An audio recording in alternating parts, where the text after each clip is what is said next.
What's up YouTube? Sir Hunt's Reviews, and this is going to be a video on Season 6 Game of Thrones, the full plot leak information. This is a Reddit post that I was basing a lot of my spoiler information on, and I went ahead and printed that entire post out, and I'm going to go through it section by section with you guys, and this is going to be part 1 of a 4-part video series that I'm going to be doing about this post, and I figured I'd go over it in detail. I'm going to read directly from it and then give my thoughts on it like always, and then you guys let me know what you think down in the comment section. Alright, let's get right into things. We'll start off with Arya. Now, I've already done an entire video on Arya. It's only like 3 minutes, but it basically summarizes what she was doing in Season 6. And I'm going to go back and correct myself because I do these videos like freelance, and sometimes I'll just write my notes down in a book and then just kind of talk to you guys like that, because I feel like there's a lot of YouTubers and a lot of YouTube review channels where they do stuff. I'm not calling anybody out, but I'm just saying, like, alright, I think there's 2 different types of reviewers. You got the people that do stories where I think it's like Review Tech USA, Leafy's here, and a whole bunch of other guys. They got hundreds of thousands of subs, and they basically tell stories while they're playing video games. There's that type of review. Then you have the other type of review where they're reviewing a particular subject, and they do stuff like Game of Thrones, strictly book stuff, and then people that do the show and book stuff. And then you have people that do you got Walking Dead, other shows like, I don't know, I did a review on the 100 because I had somebody request that video. But there's a lot of review channels, and then they come up with this stuff, and then you watch the video, and I just feel like, I don't know, that's the best way of doing it. Honestly, it is, because then you don't get fumbled up on words and shit like I do. But I feel like my way is easier because I'm lazy. So I just write down notes, and I think after watching a few of my videos, I think that the free-flowing stuff is kind of cool, because obviously when you're having a conversation with somebody, which is what I'm doing, I'm ultimately just talking to people. You know what I mean? Sometimes you get fumbled up on your words, and hey, that shit happens in real life. So anyway, let's get back on the subject. So yeah, I did the video on Arya, and I basically am just going to go back and correct myself. She does start off blonde. She's on the outs with Jaqen H'ghar, and he's like, I'm going to give you a chance to redeem yourself. You got to go take out this rich guy who's going to attend to play. She then ends up initiating herself, or like integrates herself into the actors from the play, and they're doing a play on the War of the Five Kings, just like I said. The circumstances of what I said is that she just randomly joined a play because she heard they were going to Westeros. That's not what happens. She joins a play because it's a mission given to her by House of Black and White, the Faceless Men, and then she decides to join the play because it's the best way to take out her target, somebody that's going to be a guest in the audience. So after doing that, it just randomly says that they're portraying the Lannisters out to be the heroes and the Starks out to be the villains. But ultimately, she does decide to return to Westeros, and Jaqen H'ghar doesn't like that, so she's ended up chased by the waif / Jaqen H'ghar, whoever's wearing the waif's face at the time, and she ends up killing the waif. She then ends up, like, basically, there's probably a few more shit, like, events that isn't covered by this, but basically it says at the end of the season, she ends up in the inn. She orders a drink, the same inn where she actually killed Polliver, that guy way back in season 4. Not way back, well, it was like 2 years ago. But and she orders a drink. She overhears some random dudes talking about a free wedding. That's how it ends. That part I did get right. She does end up at the end, and she overhears about the free wedding. She just didn't randomly decide that, you know what I mean? Yeah. All right, moving along. Let's get to my favorite character, female character, other than Brienne of Tarth. But I feel like I do need to do a video on her. I just want to kind of do the popular ones to get, like, obviously those out of the way, but I'll try to focus on some of my personal favorite characters. But anyway, Dany is one of those because she's a Targaryen, and Targaryen is my favorite house. See, Dany is taken to Vaz Dothrak and is about to be treated as a slave until she reveals who she is. Drogon comes to her rescue, and they all bow to her. Meanwhile, Varys and Tyrion deal with the rise of the Harpies in Meereen, and it's not going that well. There's a couple boring scenes with Grey Worm and Missandei. Varys leaves in episode 3 and tells Tyrion he has something to attend in Westeros. The bald motherfucker is really going to go back to Westeros, bro. Like, you basically took the imp I know he doesn't like that name, but you basically took the imp out of Westeros and you're going back to Westeros, bro. Like, that was the last time you were seen, when Tyrion was, like, fucking taken out. You know what I'm saying? Like, come on, motherfucker, bro. Whatever. Anyway, he ends up going back to Westeros. Dario and Jorah find Dany's ring and track her to help the Dothraki. After a long conversation between Dario, Jorah, and Quotho, the Dothraki decide to follow their new Khaleesi to Meereen. Dany is still iffy about Jorah and tells him if he slips up, she'll banish him again. His grayscale's getting worse, and he now has to cover up his hand. Dario notices. Alright, so that's basically what I said. She goes to Baze Dothrak. I called it Dosh Colleen, which is actually the name of one of the wives. Yeah. But anyway, she goes to Baze Dothrak, and she replenishes her ranks with more Dothraki. And the other main point of that is Dario notices that Jorah has grayscale. Once back in Meereen, Dany locks Drogon up with Viserion and Rhaegal. Dario says it's best, but Tyrion thinks they might come in handy. Dario later confronts Jorah about the grayscale and tells him he needs to leave before he endangers Dany, and he threatens to tell her if he doesn't. Jorah has a talk with Tyrion, who overhears, and then he decides to go. Dany imposes a curfew until the bloodshed stops, which Grey Worm will enforce with his dwindling Unsullied. But she is mad Dothraki, so I wonder what they're going to do with that. In episode 7, Dany calls together a meeting between the former maesters and representatives chosen by the former slaves in order to root out the Harpy. However, Dario unleashes the second sons on them all. Grey Worm is powerless to stop them. Spoiler alert. I don't know if I should say that, because like some people would be watching this. Obviously, this entire thing is spoilers, and this is all speculation. So we don't know if this is true, but I'm just going to go ahead and say it. This says the Grey Worm is powerless to stop Dario unleashing the second sons, and he dies, as the Unsullied are now too few. Dario reveals himself as the leader of the Harpy, takes Dany and Missandei captive, then declares himself king of Meereen. Tyrion manages to escape and track down Jorah among the Dothraki encampment outside of Meereen, and he tells them as he has to release the dragons. Tyrion does so as Jorah unites the Dothraki to storm the Great Pyramid. All three dragons descend on the second sons of the Harpy. Jorah kills Dario, and when... Whoa, Jorah kills Dario? That nigga Jorah, bro. He's coming up. Excuse my language. I'm half black, so I can say it. But, yeah, Jorah kills Dario. That's fucking awesome. That's cool as shit.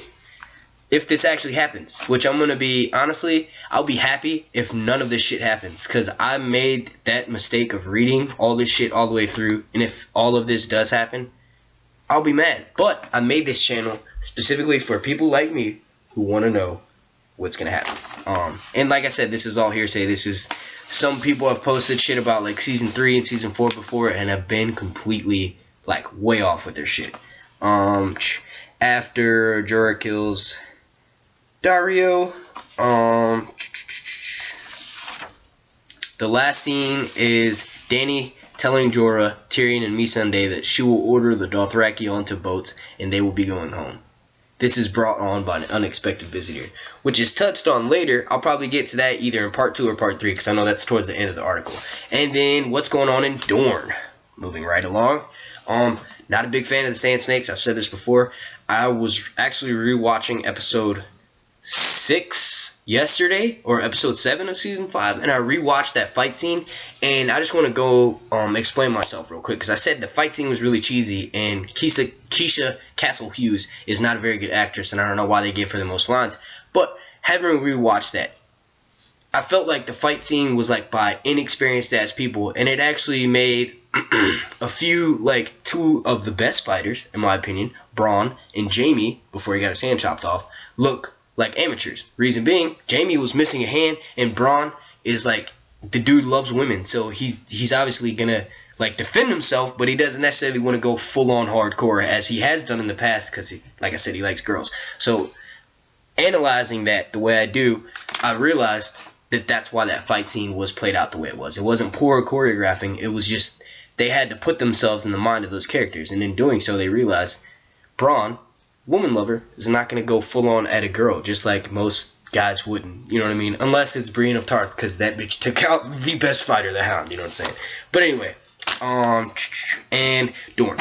Dorne has only 3 scenes this season. The first is Trystane confronting his father. Apparently he gets sent back to Dorne, and asking him to execute, probably after they find out Myrcella's dead, and asking him to execute Ilaria and the Sand Snakes. Doran says he should, but it's complicated. Doran says he should, but it's complicated. He then explains that Trystane must do something more important. When we then see the Sand Snakes and Ilaria in prison together being guarded by Ariel Hota. He's actually white in the books, but in the show, I guess they had to throw in the black guy in there. Big old burly black motherfucker, you know what I'm saying? That shit was funny. There was a line, he was like, I know you're good with the axe, or some shit like that. You haven't used it in a while. Like, in the books, I know the few, like, I haven't read the books all the way straight to. I'm not about to lie to you guys and tell you that I've done that, or go back and, like, you know what I mean? Nah, I've read shit that interests me, and that I feel like is most crucial to the plot line of the TV show. The books, once I have actually sat down for, like, 40,000 hours and read all those motherfuckers, I will do very extensive book-based theories, spoilers, and all that shit. And the book, honestly, is more fun. Because, like, it's this perfect picture that I saw. I'm rambling a lot in this video, but most of my videos are short, so hopefully you guys are still watching at this point. I'm going to be wrapping it up really shortly. But I saw this picture that perfectly describes the show in the books. It's a picture of a castle. It's the top half of it is above ground, and the second half is below the ocean. And the top half says show, and it's just like a castle. It's nice, it's big, but then they show below the ocean, and it's this extensive, like, Atlantis-looking place, and that is perfect for Game of Thrones in the show. The show, or for Game of Thrones in the books, the show is more like what you can see, what is tangible, you know what I mean? Kind of like, obviously there's no dragons and zombies, but I wish there were. But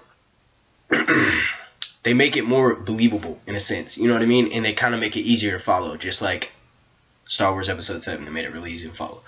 And the books has the opportunity to go much deeper, you know what I mean? He doesn't have to worry about an $11 million budget to write a page, you know what I mean? But yeah, so anyway,